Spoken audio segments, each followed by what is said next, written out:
그래서 치주 수술의 득과 실에 대해서 생각을 해보면 그냥 치음 박리 소팟을 위주로 수술 부위는 좀 더 작게 국소화시켜서 하고 치은 연화 치석을 주로 찾는 방향으로 이렇게 작게 하는 게 좀 더 유리할 것 같고요. 뭘 넣는 골 이식술, 골 재생술, 조직 유도 재생술 같은 수식은 조금 득보다는 실이 많은 것 같습니다. 그리고 진단용 수술을 하는 거죠. 무턱대고 내가 봤을 때는 치근 파절이 있어서 발치를 해야 된다고 환자한테 얘기를 했을 때 사실 퍼케이션이 나가지 않고 짱짱하고 본이 하고 한쪽 치근 면에만 이렇게 치아 파절선이 있을 때 동요도도 사실 별로 없습니다. 이런 치아를 이제 뽑자고 하면 치근 파절이 있어서 뽑자고 하면 환자가 안 믿을 가능성도 높고 신뢰도에 문제가 좀 생길 수 있는데 사실 이런 것들은 이제 수술을 통해서 확인을 시켜주고 나중에 추후가 문제가 되면 발치를 하겠다라고 하면 환자도 굉장히 좀 좋아합니다. 그래서 이런 식으로 치주 수술을 이용을 하는 게 도움이 될 것 같고요. 그다음에 임플란트 주위염 치료 시에도 사용을 하면 도움이 될 것 같습니다. 이때 임플란트 주위염 처치 시에 리제네러티브 테라피는 별로 추천하지 않고요. 그냥 디브라이먼트 정도 하시는 거를 추천드립니다. 예전에 했던 수술 사진이고요. 이렇게 거의 견치 후방부터 소구치, 대구치를 포함하는 이런 식의 절개를 크게 플랩을 열고 수술을 하면 사실 수술도 시간도 단축되고 시원시원하고 빨리빨리 할 수 있겠지만 환자 불편감도 거기에 따라서 증가를 하고 요즘은 이런 식으로 하지 않고요. 좀 더 국소적으로 하는 경향이 있습니다. 첫 번째 보시게 될 케이스는 이제 2013년부터 팔로우업 하시는 환자분입니다. 보통 이제 2년에 한 번씩 방사선 사진을 찍고요. 6개월에서 1년 정도에 한 번씩은 이제 프로빙 테스트를 합니다. 16번 부위를 이제 수술을 할 거기 때문에 여기를 좀 보시면 되겠는데 3개월에서 6개월 간격으로 SPT도 하시고요. 근데 어느 순간부터인가 퍼케이션 부위가 조금 이제 이상한 느낌이 들어서 이제 프로빙도 해보고요. 수술을 결정을 하게 됩니다. 보시면 2013년부터 보시면 소구치 부위 괜찮은데 이렇게 17번 근심면이라든가 이쪽 중심으로 해서 조금씩 본 로스가 있는 영상을 보실 수가 있겠고 퍼케이션 조금 더 증가했고요. 그래서 이제 수술을 하기로 계획을 하고 이제 수술을 합니다. 보시면 치석이 있는 걸 확인할 수가 있습니다. 요거를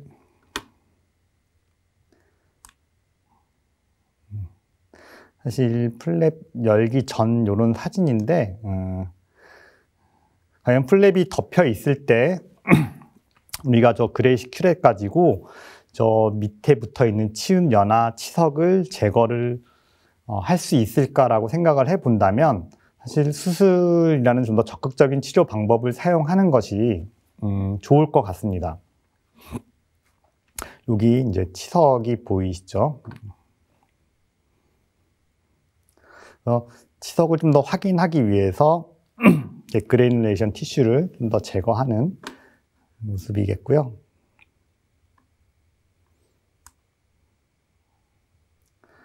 이렇게 그래놀레이션 티슈를 제거하면 할수록 치은 연화 치석이 좀 더 눈에 들어옵니다.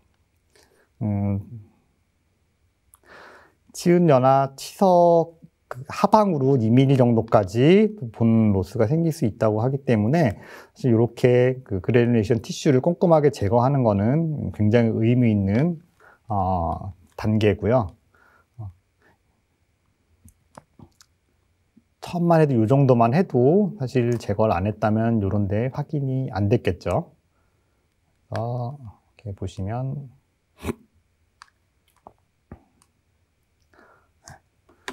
좀 더 넓게 이렇게 치은 연화, 치석 확인하실 수가 있습니다. 사실 이런 부분들은 비외과적으로 다시 말씀 제거하기가 쉽지가 않죠. 그래서 수술적인 방법을 택했고요. 같은 환자, 이제 다른 수술 단계로 찍어본 건데, 이렇게 구치부용 세털렉 팁으로 이렇게 제거를 하는데, 치석 제거뿐만이 아니고, 이렇게 연조직에도 가해주면은, 연조직이 굉장히 부드러워지면서 큐렛으로 제거하기가 쉽기 때문에, 뭐, 치근면이든 연조직이든, 이렇게 뭐, 큐렛을 사용을 하면 됩니다. 조금 이제 빨리 돌려서 보면요. 3분.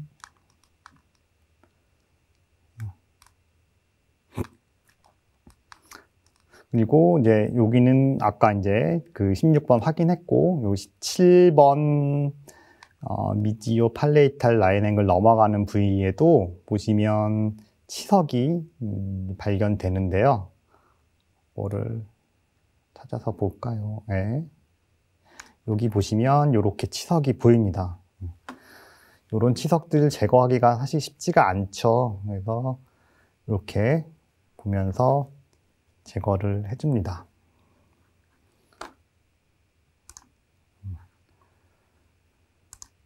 그리고 뭐 골 성형을 좀 해주는데 요거에 대한 이점은 논란거리라고 말씀을 드렸죠. 이점이 있다고 하시는 분도 있고 없다고 하시는 분도 있고, 어차피 나중에 이걸 뽑고 임플란트 했을 때 여기 보니 하우징으로 작용을 할 수 있기 때문에 많이 삭제하는 게 좋다 안 좋다 뭐 여러 가지 디베이트가 있을 수 있는데, 어쨌든 너무 샵한 부분들은 이렇게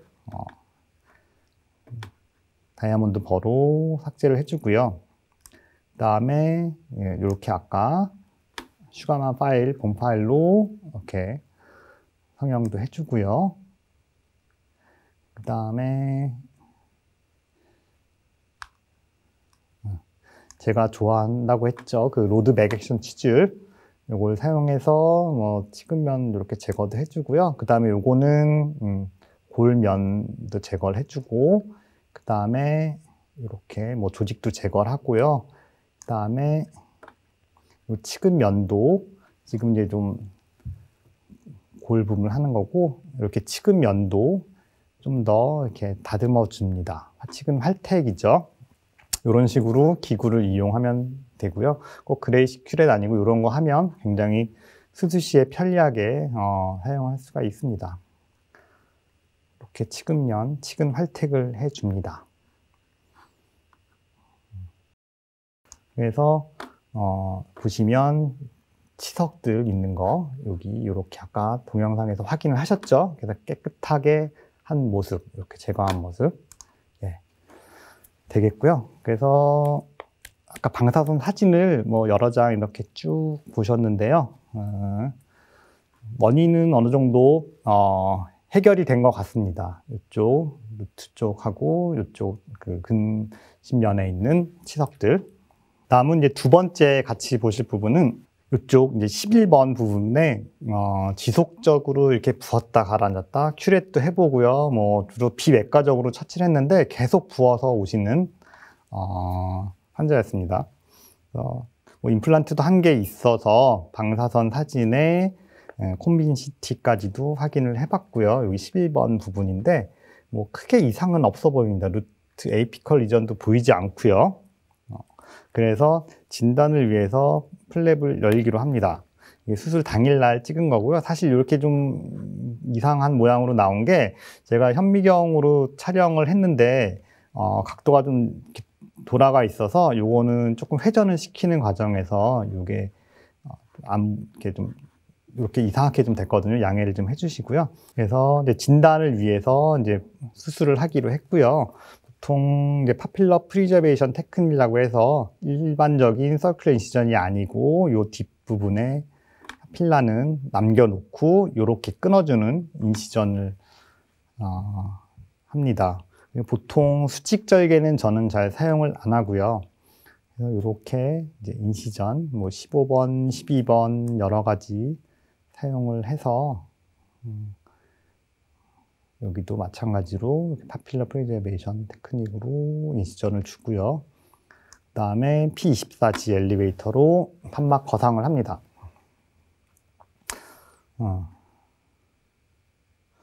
사실 이렇게 뭘 모르는 상태에서 플랩을 열 때 치주 수술 좋아하시는 분이면 굉장히 좀 과연 이 안에 뭐가 있을까 하면서 호기심도 생기고 굉장히 좀 기쁜 마음이 드는 게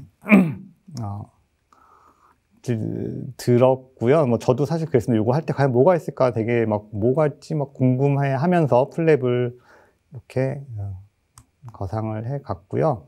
그래서 이제 일반적으로 그래뉴레이션 티슈를 뭐 제거를 하고요. 그레이시 큐레이션이 그다음에 세털렉도 등장을 하는데요. 이렇게 도중에 판막을 열면서 이렇게 염증 조직은 블레이드로 뭐 제거를 하기도 하고 해서 판막을 좀 다듬으면서 좀 하고요. 이제 이렇게 이번엔 전치부용 H3 팁 이용을 해서 이렇게 제거를 하는데 여기 좀 뭔가 이상한 게 이제 발견이 됩니다. 보면 보시면 이제 좀 크게 이제 있는데 이렇게 보시면 이쪽에 그 시멘탈 테어가 좀 발견됩니다. 요런 부분.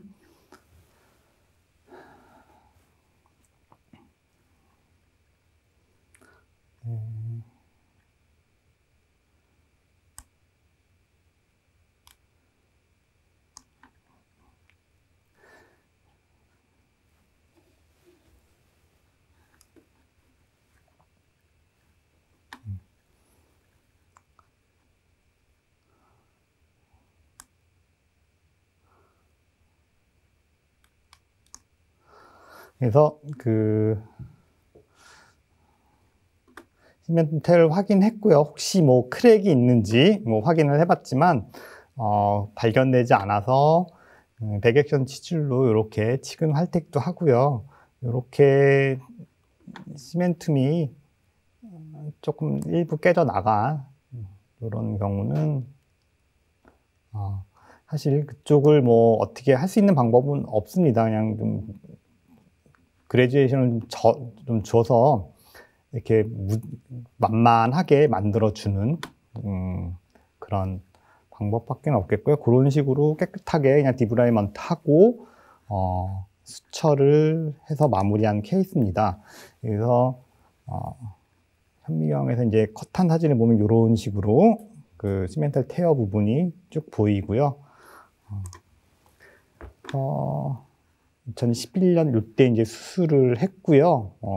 한 6개월 정도 됐는데 물론 아무래도 파필라는 조금 뭐 내려갔을 수밖에 없겠죠. 그렇지만 이제 더 이상은 이제 주기적으로 부었다, 뭐 가라앉았다 하는 현상은 나타나지 않고 있어서 원인을 잘 발견했고 외과적으로 잘 처치를 했다고 생각이 됩니다.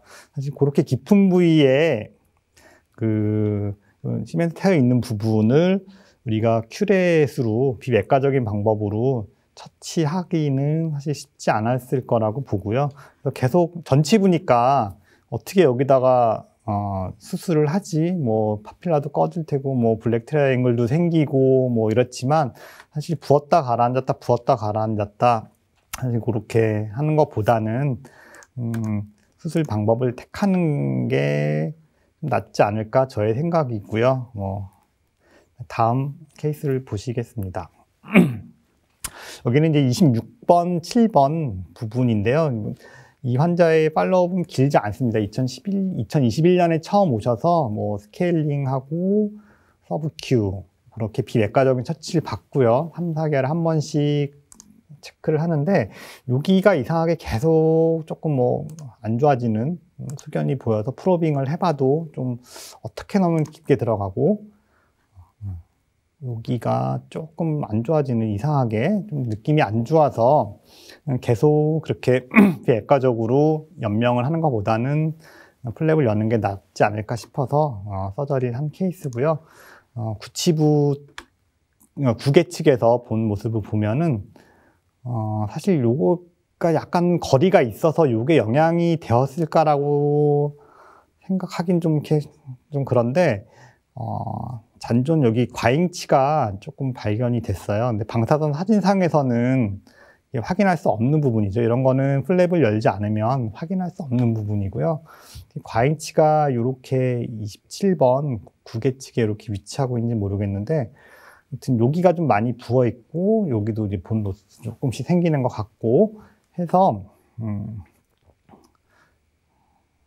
굉장히 의외였습니다. 그래서 수술 과정을 보시면 이렇게 그냥 프리처드 엘리베이터 같은 걸로 해도 이렇게 쏙 제거가 되는 그런 상태였고요. 이거를 그냥 이렇게 쏙 꺼집어냅니다. 이렇게 이걸 제거한 것만으로도 여기가 많이 부어 있는 부분이 꺼진 부분이고, 그래서 이거는 제거하고 나머지는 기본적인 디브라이먼트 하고 마무리했던 케이스입니다. 제거된 거고요. 그다음에 다음 케이스는 여기 36번 치아 보시면 됩니다. 이분도 사실 굉장히 오랫동안 저희 치과를 다니셨던 분이신데, 크게 방사선 사진상에는 하는데 요때 2020년 요때 보면은 디스탈 루트 쪽이 조금 이상한데, 환자분 말씀은 가끔씩 딱딱한 거 먹으면 좀 아프기도 하고 또 괜찮고 약간 크랙 신드롬이 의심되는 그런 환자였고요. 그래서 프로빙을 해보면 굉장히 깊게 들어가는 부분이 있어서 일단은 수술을 하기로 결정을 합니다. 외과적인 방법으로. 이분은 본 사운딩을 이렇게 수술 전에 해봤을 때 그 링궐 부분은 프로빙 대수가 깊지 않아서 사실 버컬적으로만 인시전을 하고 플랩을 열기로 계획을 했고요. 그런 식으로 이제 작게 이렇게 수술을 하려고 하고 있습니다. 인시전도 이렇게 수직절개는 안 줄고요. 수평절개만 넣고 이렇게 24G로 아까 예전에 한번 보여드렸는데 P24G 뾰족한 부분으로 인터넷 파필라 부분 따주고 플랩을 거상하면 쉽게 젖혀지고요.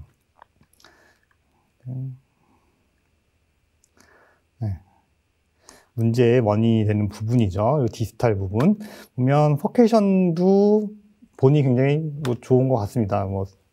거의 본노스가 없고요. 포케이션 부위에 이 디스탈 부분에만 이렇게 국소적으로, 사실은 경험 많으신 분들은 크랙을 의심할 수밖에 없겠죠. 실제로 크랙을 육안으로 이렇게 확인을 했습니다. 이런 식의 크랙도 있고 이렇게 된 크랙도 있고요. 이거는 그래뉴레이션 티슈를 제거하면 제거할수록 좀 더 선명하게 이제 드러나고요.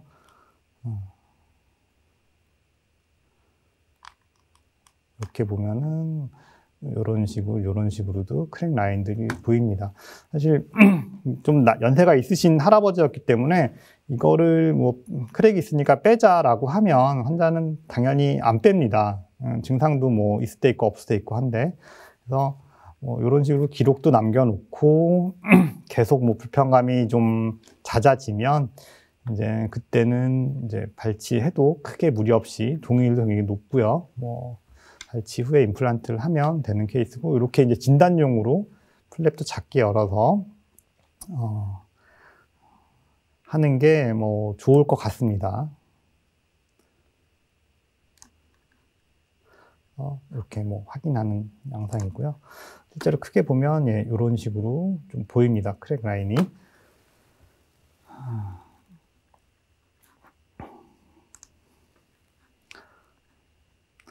크랙이 어느 정도 됐는지 사실 확인하기 위해서 면을 굉장히 지금 활택도 많이 해보고 하는데, 사실은 그냥 다듬는 의미로 보셔야 되겠죠. 이런 식으로. 다음 케이스는 여기 21번 부위인데, 아까 처음 두 번째 보여드렸던 케이스하고 좀 비슷하긴 한데, 염증이 조금 더 여기까지 다 있는 것 같고요. 그래서 이분은 이렇게 파필라 프리저베이션으로 인시전을 하지 않고 그냥 기본 통상적인 서큘러 인시전을 넣어서 이렇게 플랩을 열었는데, 보시죠. 여기 21번 치아고요. 19년도 하고 22년, 한 3년, 그 정도 된, 뭐 크게 뭐 무리는 없어 보입니다. 근관 치료 상태나. 임플란트를 했기 때문에 또 커뮤니티가 있어서 비교를 한번 해보면요. 여기 2019년에는 그래도 버컬 플레이트가 어느 정도 이렇게 보이는데요. 이쪽에. 22년에 보면은 버컬 플레이트가 없고 여기 뭔가 좀 있어 보입니다. 그래서 진단을 위해서 또 수술을 해봅니다. 항상 이런 전치부 할 때는 나오는 얘기죠. 블랙 트라이앵글이 생기면 어떡하냐. 뭐 그냥 큐렛으로만 계속 유지 관리하는 게 더 낫지 않냐. 뭐 그거는 이제 치료 컨셉의 차이기 때문에 생각을 하시면 될 것 같고요. 이렇게 큐렛을 하다 보면요, 여기에 부근감 같은 게 보입니다. 이렇게 쏙 딤플처럼 쏙 들어간 부분, 이렇게. 아마 요것 때문에 이렇게 본 노스가 생기지 않았나 생각은 되는데요. 하여튼 그렇게 해서 뭐 나름대로 의미 부여를 하면서 제 정당성도 부여를 하고 해서 즐겁게 수술을 했습니다. 그래서 부근간 이런 진단용. 옆에는 멀쩡하죠. 정말 참 아깝습니다. 여기만 이렇게 탁 본노스가 생긴 게. 그렇다고 해서 여기를 본 그래프티를 했을 때 과연 제대로 본이 될 것이냐는 저는 회의적이기 때문에 그런 거는 전혀 고려 대상이 아니고요. 그냥 큐레티지 깨끗하게 하는 게 좋다고 생각하고요. 이게 좀 더 부근간이 좀 더 하방에 있었다면 에이피코처럼 뭐 여기를 좀 더 제거를 하고 그래서 부근간들 완전히 없애고 뭐 MTA 같은 거 충전도 생각을 해볼 수 있겠지만 이미 본이 다 파괴되어 있고 그렇게 부가적으로 뭘 넣는 거는 사실 힐링 과정을 생각해 본다면 더 힘든 일이기 때문에 그냥 이렇게 깨끗하게 제거하는 것으로 수술을 하고 있습니다. 그래서 이제 수술 후에 이제 수처 사진이고요. 아무래도 뭐 이렇게 차이가 날 수밖에 없겠죠. 처음이고 여기 이제 수술 전, 수술 후 사진이 되겠고요. 이런 상태지만 염증도 있고 부어 있지만 꽉 차 있는 게 좋다. 아니면 이렇게 보철 마진도 보이고 공간도 생기고 이거는 치료 철학의 문제이기 때문에 환자와 잘 상의를 하시면 되겠지만 저는 외과적 처치도 굉장히 좋은 치료 모델리티라고 생각을 합니다. 마지막으로는 이제 임플란트 주위염에 대한 처치로 치주 수술을 생각해 볼 수가 있는데 임플란트 주위염 하면 시스트라고 해서 이런 룰이 있죠. 프로빙 뎁스가 3mm 이하냐, 4, 5mm냐, 5mm가 넘냐. 그다음에 BOP 있냐, 없냐. 이 BOP는 이제 프로빙 했을 때 피가 나는 부위겠죠. 염증이 있는.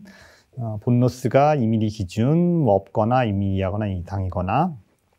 뭐 해서 이렇게 ABCD로 어떤 가이드라인을 제시를 했습니다. 보시면 대부분은 이렇게 뭐 그냥 큐레티지 미케니칼 또는 전신적이든 국소적이든 미노큐어 같은 약을 사용을 하는 거 또는 헥사메딘 뭐 각을 아주 안 좋은 경우에 프로빙 뎁스도 5mm 이상이고 본노스가 2mm 이상 또는 이하여도 뭐 농양이 나오고 한다면 그 리젝티브나 리제너레이브 세러피를 하라고 이렇게 가이드라인을 제시를 하고 있는데 이 중에서 사실 리제너레이티브 서저리는 저는 별로 개원가에서 추천하지 않고요.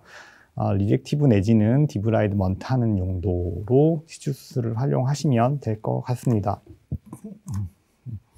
그래서 여기 14번 임플란트 주변에 이제 페리 임플란타이티스 처치의 예인데요.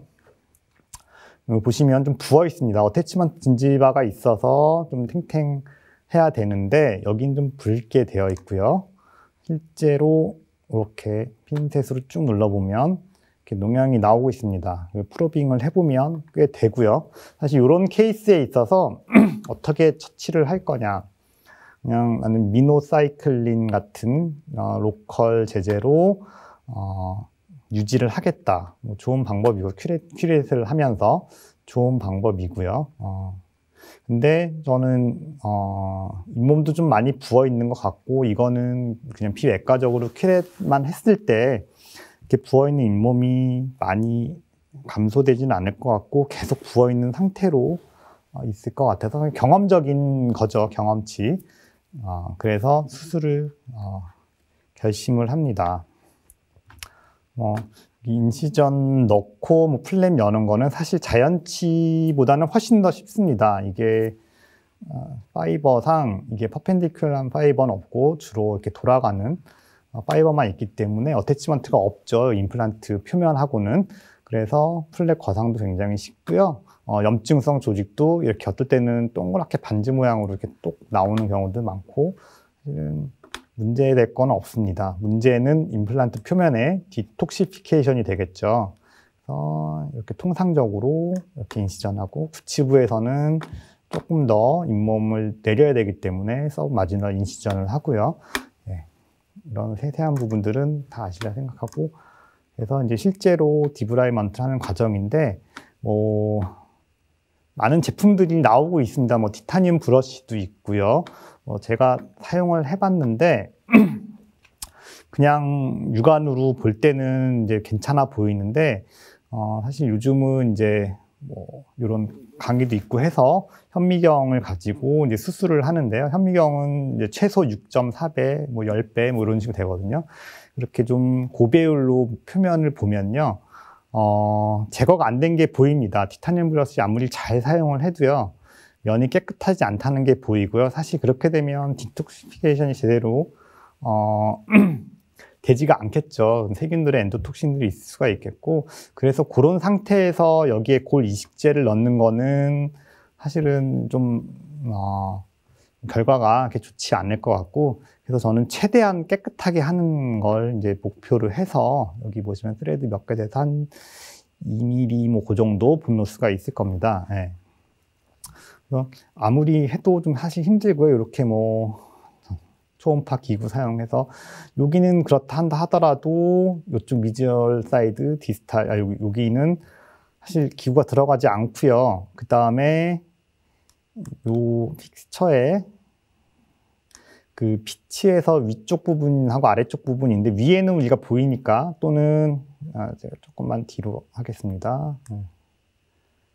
이렇게 보이는 부분, 이쪽 부분은 어느 정도 되는데, 요렇게 여기서 요렇게 피치가 있으면 요 부분 되는데, 여기 아랫 부분은 또 이렇게 디브라이먼트 하기가 굉장히 쉽지 않은 부분이 있고요. 그래서 어쨌든 최대한 깨끗하게 하고, 그다음에 프로빙 뎁스, 그러니까 포켓 뎁스를 조금 줄여주는 게 도움이 되겠죠. 그리고 이제 미노사이클린 같은 그 연고 제제를 사용을 해서 그 임플란트 주위염 처치를 한 예고요. 그 중에 이제 수술적인 방법을 소개를 해드렸습니다. 그래서 이때 이제 보면 잇몸이 굉장히 많이 부어 있죠. 여기 3번, 4번에 라인을 봐도 많이, 그래서 짧아 보이면서 좀 안 예쁜, 요건 이제 수술해서, 협측에서는 서브마지널 주지 않고 서클을 줬지만, 안쪽에 염증률 제거하고 하면 다시 붓기가 빠지면서, 요거는 이제 수처 사진이기 때문에 조금 더 내려갈 거고, 그래서 이렇게 땡땡한 것보다는 조금 더 개선이 될 거고요. 구개측, 여기서는 서브마지널로 인시전 줬기 때문에 당연히 내려간 건 낫겠고, 사실은 조금 여기는 그 블랙트라이 인터넷 파필라 부위에 시간 공극이 생기는 것도 조금은 그 치태 관리에 도움이 될 것 같습니다. 그 다음은 이렇게 소대가 있어서 구강위생관리 안 좋은 경우에 꼭 넣는 거라기보다는, 여기에 봉그래프트 하는 것보다는 사실 이런 식으로 관리하기 편하게 만들어주는 것도 생각을 해볼 수가 있겠습니다. 그래서 한 7가지 케이스를 봤는데, 치주 수술, 일단 생각해보면 치주적인 관점에서 조금 바라봐야 될 필요가 있겠고요. 그 치주적인 관점이라는 거는 결국은 이제 바이오필름, 그걸 내가 얼만큼 잘 제거를 할 수 있냐, 없냐. 어태치먼트가 이루어질 거냐 안 이루어질 거냐, 또는 마이크로 무브먼트들, 그 다음에 치태 구강 위생 관리에 용이한 어태치먼트, 그러니까 부착 지은이 어느 정도 있을 것이냐, 이런 것들이 사실 치주적 관점의 그 키가 되겠고요. 그런 식으로 바라봤을 때 이제 골 이식술, 조직 유도 재생술 같은 술식은 조금 이제 별로 도움되지 않고 굉장히 피곤한 케이스가 되겠고요. 반면에 이제 비외과적으로 안 되는 굉장히 뭐 프로빙이 국소적으로 깊게 들어간다든가 뭐 이런 케이스들, 적극적으로 치주 수술을 하면 굉장히 치과에는 도움이 될 것 같습니다. 플랩을 크게 열 필요도 없습니다. 그냥 그 국소적으로 플랩을 열면 되고요. 뭐 양쪽 다 뭐 협측, 설측, 뭐 구개측 뭐 다 열 필요 없고요. 버컬에 포커싱만 맞추면 그쪽에만 열어도 되고요. 치아 2개만 열어도 되고요. 이런 식으로 작게 열어서 비외과적으로는 해결할 수 없는 케이스 하시면 굉장히 도움이 될 것 같습니다. 여기는 말씀드렸고요. 그 다음에 요것도 임플란트 주의염 처치 시에 요거 리제너레티브 세라피는 별로 추천하지 않고, 그래서 이런 식으로 하시면 치주 수술 굉장히 재미있는 술식이고요. 굉장히 또 치과 여러 가지 뭐 다른 면에 있어서도 뭐 도움이 되는 술식이라고 생각을 합니다. 이상으로 강의를 마치겠습니다.